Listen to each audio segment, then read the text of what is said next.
కర్నూలు జిల్లా ఆదోని నియోజకవర్గం ప్రధానమంత్రి ఆవాస్ యోజన ఎన్టీఆర్ హౌసింగ్ స్కీమ్ పై నిర్వహించిన అవగాహన సదస్సులో ఎమ్మెల్యే పార్థసారథి పాల్గొని కీలక వ్యాఖ్యలు చేశారు. గత ప్రభుత్వ హయాంలో ఆదోని మున్సిపాలిటీ పరిధిలోని వైసీపీ కౌన్సిలర్లు ప్రజాసేవను విస్మరించి ఇళ్ల పట్టాలను అమ్ముకోవడమే వృత్తిగా పెట్టుకున్నారని ఆయన తీవ్ర స్థాయిలో ధ్వజమెత్తారు. నిరుపేదలకు చెందాల్సిన పట్టాలను సొమ్ము చేసుకున్నారని మండిపడ్డారు.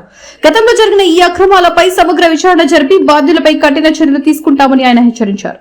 అర్హత ఉండి ఇల్లు లేని ప్రతి పేదవాడికి న్యాయం చేయడమే కూటమి ప్రభుత్వ లక్ష్యమని, ఇకపై పట్టాల పంపిణీలో పూర్తి పారదర్శకత పాటిస్తామని స్పష్టం చేశారు.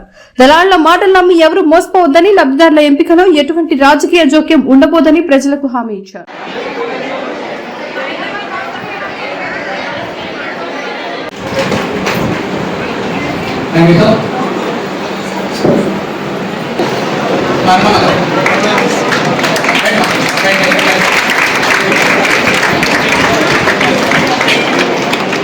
అలాగే మా పేరు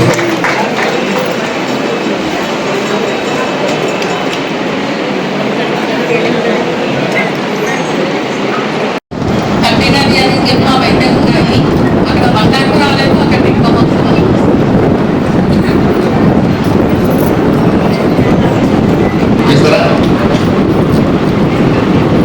ఎవరెవరైతే ₹1,00,000 కట్టి ఇల్లు రాని వాళ్ళు, ఇల్లు వచ్చిన వాళ్ళు కాకుండా ₹1,00,000, 50,000, 25,000 కట్టింటారు కదా, వాళ్ళంతా మీ ఆధార్ కార్డు జిరాక్స్, మీరు కట్టిన రిసిప్ట్లు ఉన్నాయి కదా మీ దగ్గర, మన మున్సిపల్ ఆఫీస్లో కూడా రాసిస్తుంటారు. అవి తీసుకొచ్చి మన ఆఫీస్లో సబ్మిట్ చేయండి, చెక్కులు రెడీ. రాని వాళ్ళు నా పేరు శివశంకర్, నా నంబర్ రాసుకోండి. మీరు లేని పక్షం ఆఫీస్లో క్లర్క్ ఉంటారు, వాళ్ళకి మీరు 103030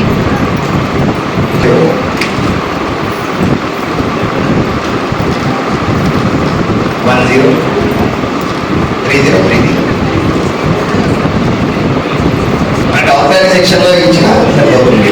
మనకి రిసిప్ట్ ఉండాలి, ఆధార్ కార్డు, రేషన్ కార్డు, ఎవరైతే కట్టింటారో వాళ్ళు బ్యాంక్ పాస్బుక్ కూడా సబ్మిట్ చేయాలి. వేస్తేనే సమాధానాలు వస్తాయి కదా.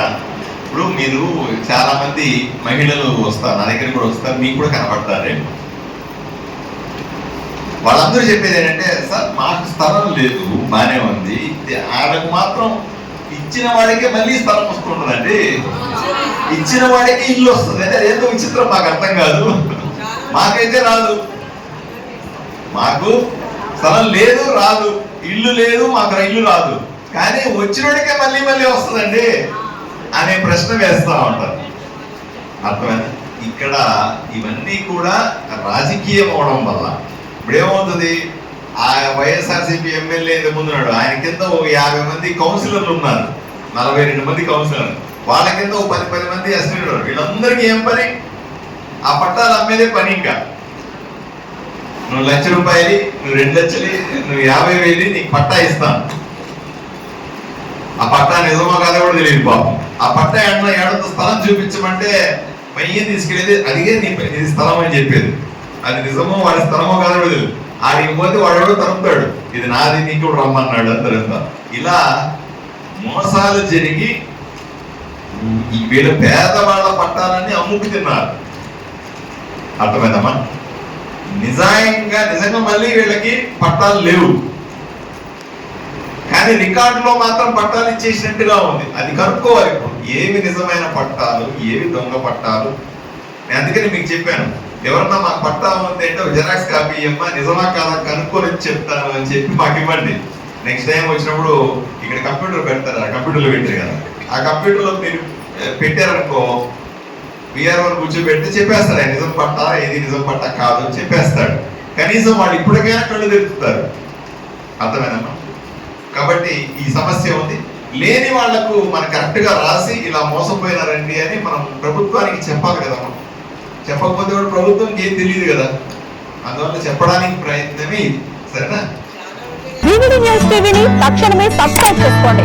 నోటిఫికేషన్ కోసం మరిన్ని అప్డేట్స్ కోసం ప్రతి ఒక్క కుటుంబానికి ఉచిత ప్రకటనలు వచ్చే విధంగా మీకోసం మీ ముందుకు వివిడి న్యూస్ టీవీని ఏపీ 5 నందు 99వ ఛానల్ మరియు యూట్యూబ్ నందు వీక్షించెదరు.